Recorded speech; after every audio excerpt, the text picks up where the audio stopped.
안녕하십니까. 조갑제TV 시청자 여러분. 저는 조갑제닷컴의 조세별입니다. 오늘은 2020년 1월 24일 오후 3시를 가리키고 있습니다.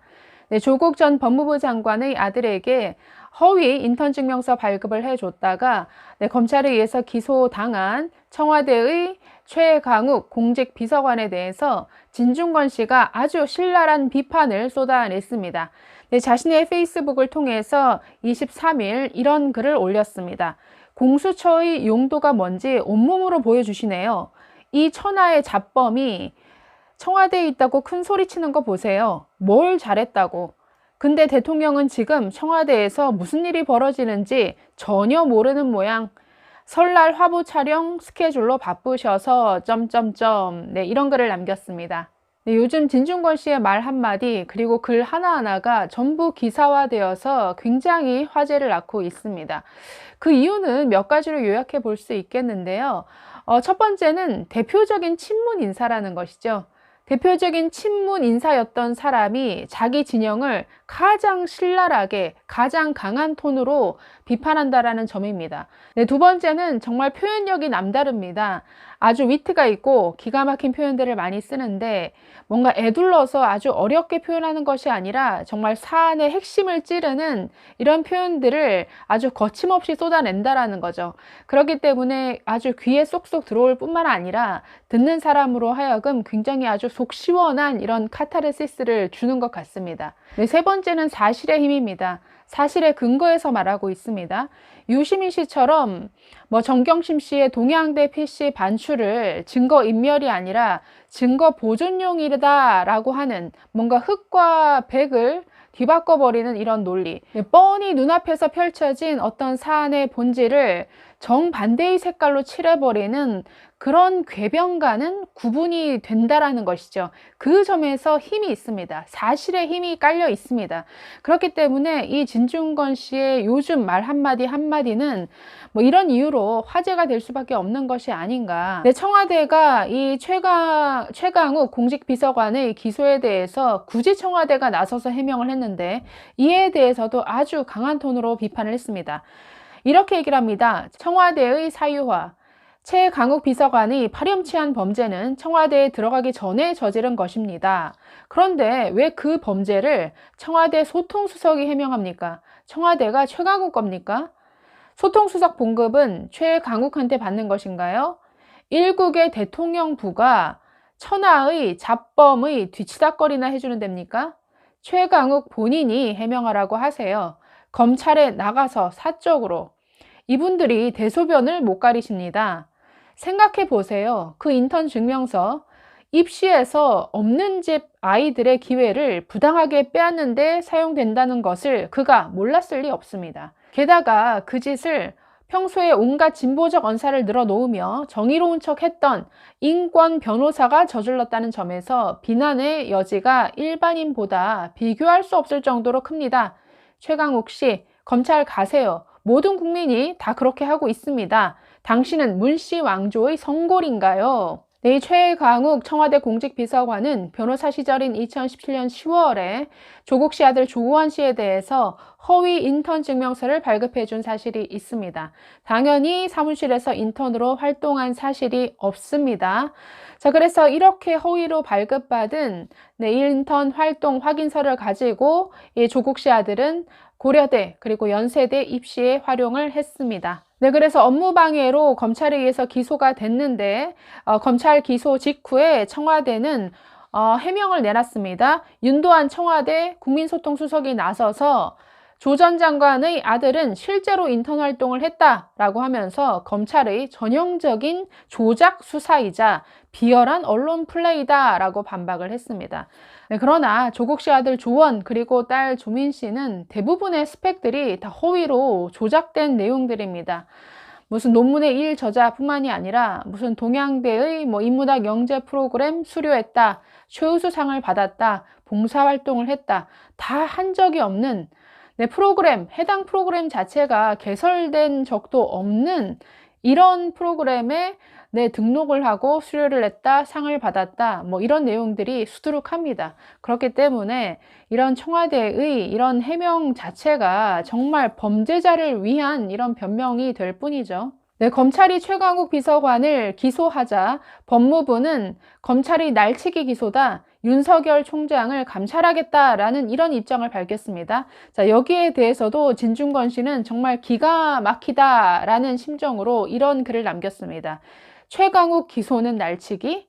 말도 참 잘 지어내요. 귀에 착착 감기게. 내 것도 감상해 주세요. 윤석열 고발은 퍽치기다라고 이런 글을 남겼습니다. 자, 그러면서 이렇게 말합니다. 추미애 장관이 들어와 며칠 만에 법무부가 됐다라고 했습니다. 한자로 네, 법법자에 없을 무를 써서 법이 없는 조직이라는 것이죠. 그래서 무부가 됐다라는 이런 표현을 남겼습니다. 막 나간다라고 이렇게 말하면서 정권 붕괴 말기에나 일어날 법한 현상인데 벌써 나타난다.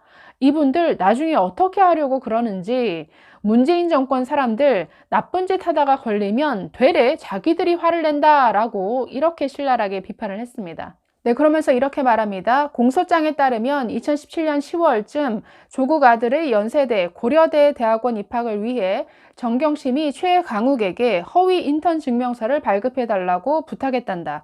검찰에서 그렇게 얘기하는 것은 아마도 메일이나 문자 등 그 대화의 물리적 흔적을 증거로 확보했기 때문으로 보인다라고 이렇게 말했습니다. 네, 또 상식적으로 수료증, 확인증, 상장, 표창장 등 이들 남매가 입시를 위해 쌓은 스펙은 거의 전부 허위 혹은 날조로 드러났다.